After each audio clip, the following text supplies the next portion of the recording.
BYTON. You may have figured it out from the teaser that you just saw, but our next speaker is at the helm of an exciting new automaker that's driven onto the scene only recently in the last few months. Now, BYTON is building a cutting-edge car that is really, really neat, and the reason why is not only because it's electric, but because it's autonomous, because it's shared, and it's also intelligent and smart. Now, for that, with a fireside chat, so you can learn more about when BYTON comes onto the market next year, please put your hands together for Wired's Jesse Hempel and BYTON's Carson Brightfield.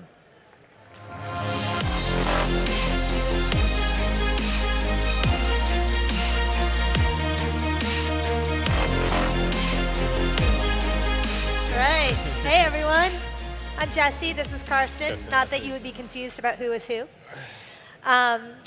And that was an amazing car. That was an incredibly huge screen, Karsten.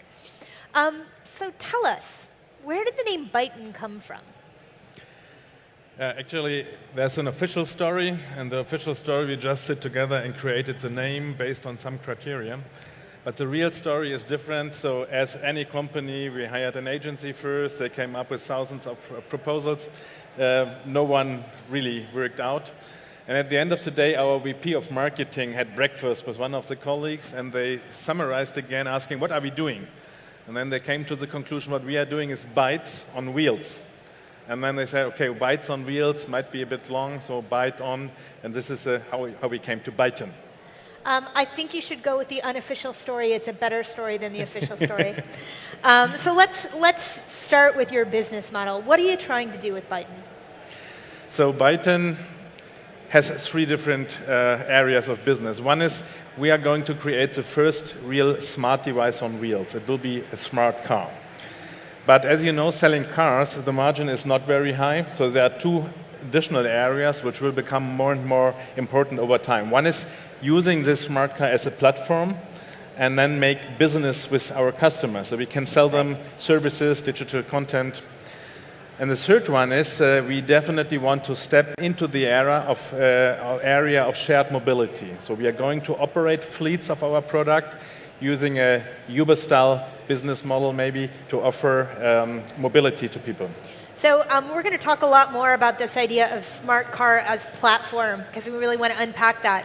But before we get there, tell us a little bit about the product itself. It is a car. It is likely to be on sale soon in China, a little bit less soon, but pretty soon in the US, right? Yes.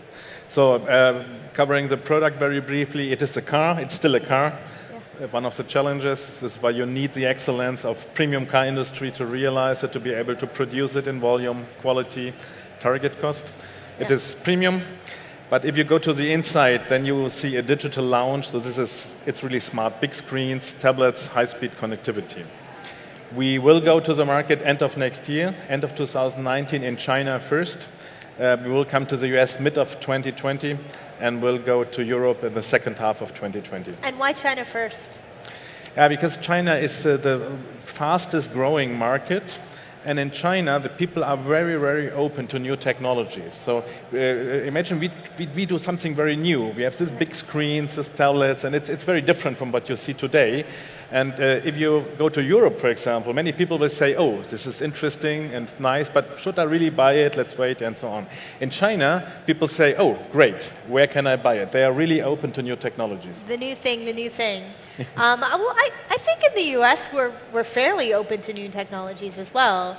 But you launched it at an interesting time, because from my perspective, covering technology broadly at Wired, we're taking a little bit of a pause on just how open we are to new technologies, and specifically with the autonomous vehicles. And we'll talk about your autonomy strategy in a few minutes.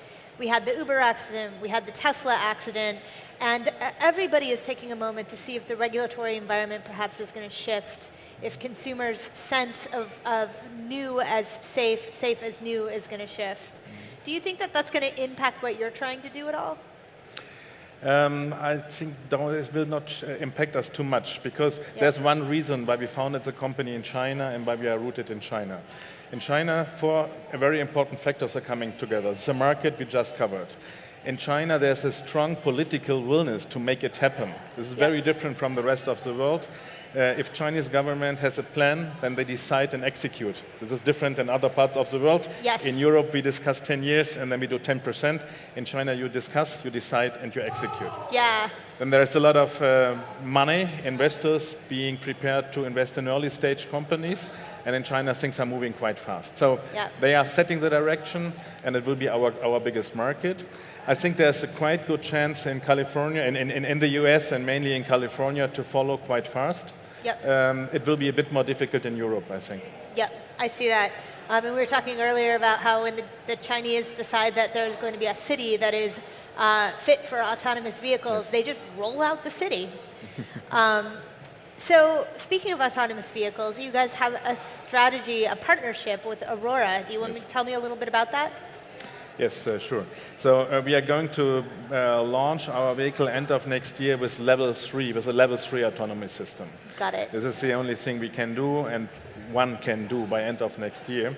And this we are doing with Bosch. And just for anybody in the audience, I know this is a pretty auto-savvy audience, but can you share with us what level 3 means? Level 3 basically means the car runs in autonomous mode and it's safe and does what it should do as long as it doesn't tell you that you have to take over again. So now the question is, how much time do you have to take over? We are heading for something like maybe 30 seconds, and this will give you a pretty good functionality on highways. It will not be very strong within cities for now. Right. So level 4 will be the next step. We are partnering with Aurora. You might have heard the name, has great names of the founders, Chris Urmson from Google, Sterling Anderson from Tesla. And we are aiming for a level 4 vehicle at end of 2020. And why does a partnership like that make sense for a company like yours? Yeah, you have to take the basic decision, and there are different opinions in the car industry. Do you want to develop such a system by your own, or are you going to partner with somebody? My basic belief is that you should not do it, not develop it by your own as a car company, because these systems will be very much regulated and standardized in the future. So I foresee that there will be some parties, maybe in the US, some in China, and one in Europe, offering those kind of systems. And as a car maker, as a mobility company, you better focus on integrate those systems to your car and not develop it by your own. So we had to choose a partner based on this strategy, and we think Aurora is a very good and strong one. And so the choice of the partner and the strategy that you just described suggests that you have a strong point of view on what the future of autonomous vehicles is going to look like. Be curious to hear it. You mean from the level 4 vehicle? So the interesting thing with level 4 is many people talk about level 4, but many people are not very specific what it really means. Yep. So if you ask for level 4 under every condition, everywhere in the world, this, from my understanding, will never happen. You, in principle, would be able to build a level 4 vehicle today with the technology Google developed, but it will be very expensive and nobody can afford it. So autonomy is driven by societies and not by customers because it adds value to societies. Mm-hmm. Reducing traffic accidents, reducing death people from traffic accidents. So you have to bring it to certain volume. Right. My standard example is, and I like it very much, if you take a level 4 car today and put it to the middle of Beijing, this car will never move. It will just stand around all the time because the computer has to be programmed and drive in a very defensive way, very carefully, and everybody will drive around and it will not move.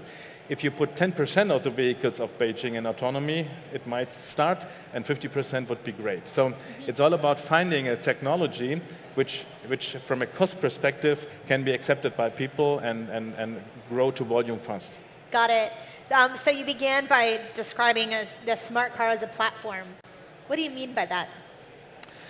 Yeah, as everybody knows from the smartphone industry, you basically buy a hardware, and it's not so important if you have an iPhone 6 Plus or 7 or 8 or X or whatever is out.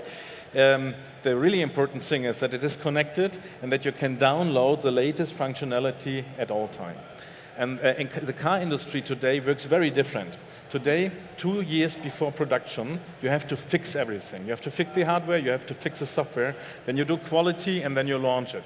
Right. This means when the car comes to the market, it's old already. Right. One of the reasons why everybody is using a smartphone for navigation and not the built-in navigation system. And when it comes to the end of the life cycle, it's very old. So we have to change this mentality, saying we develop a hardware, and when it comes to the market, the first thing people will do is download the update to get the latest status, and then they will update the product every month. Right. So there's a lot of competition in the space that you're choosing to go into, including a competitor that recently kind of blew up.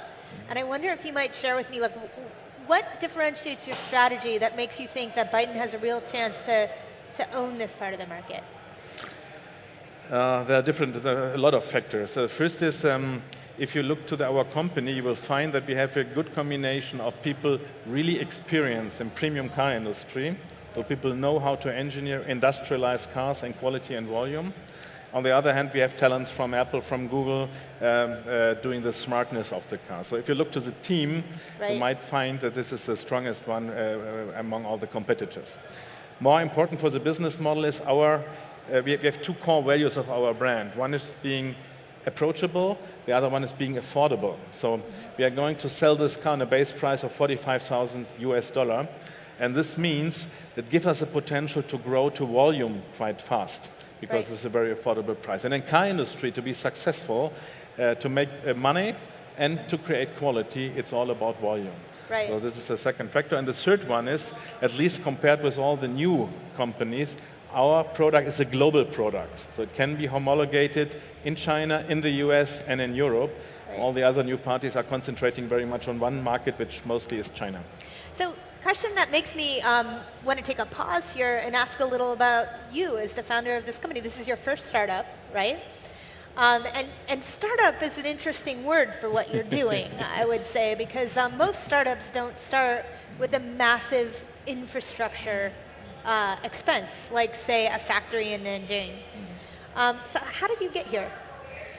So yeah, it's my first startup and hopefully my last one. At least this is my clear intent. You heard it here, folks.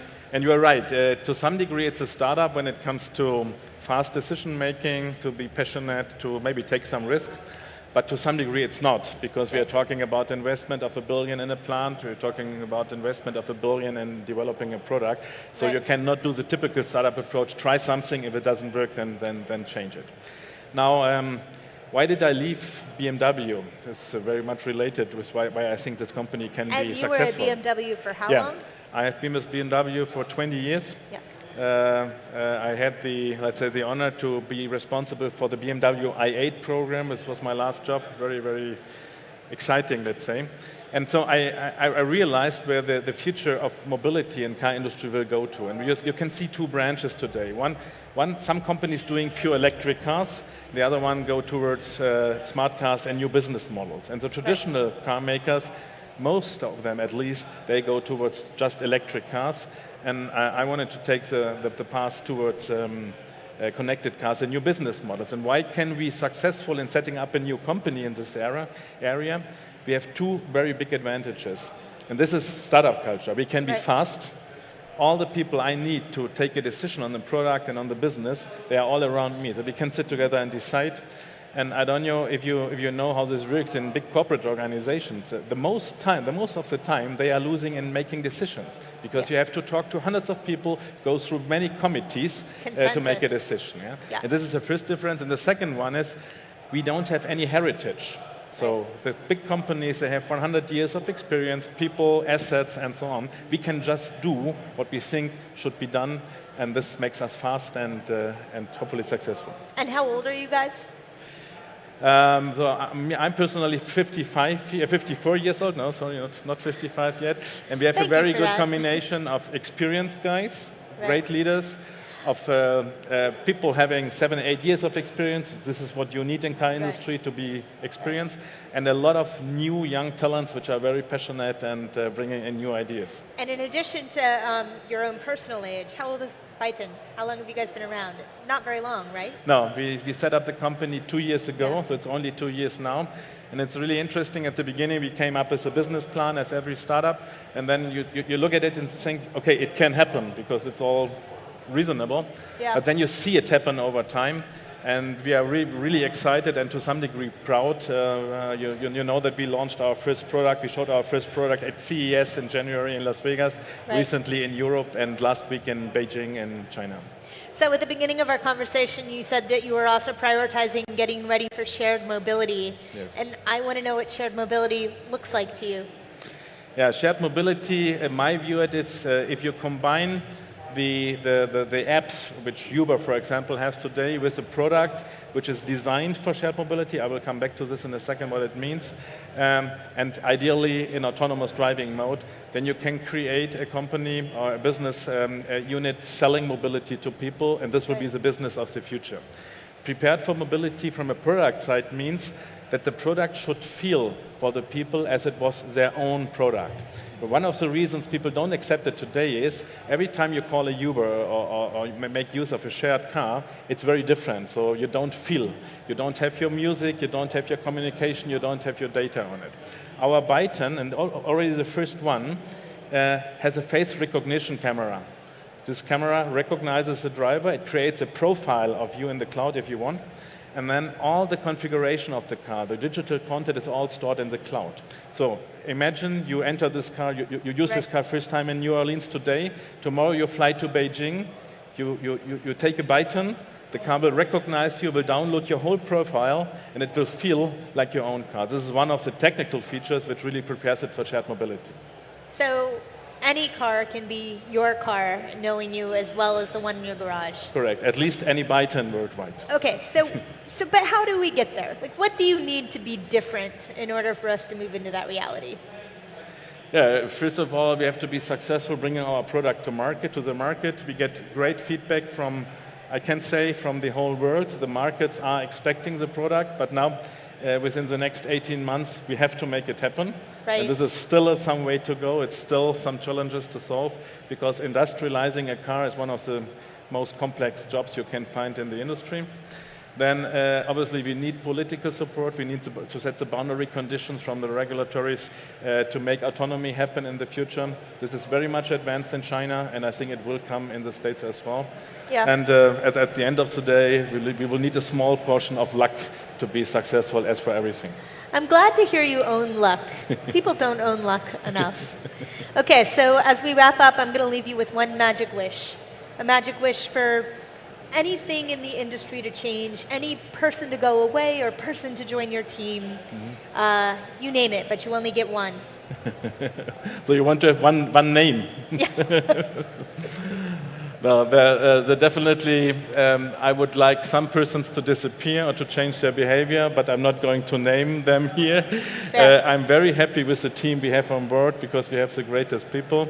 And yeah, I'm very lucky and looking very much forward with this great team I have, and some of the members are sitting down here to make this happen and maybe to convert the world in a place which is a bit better than it is today.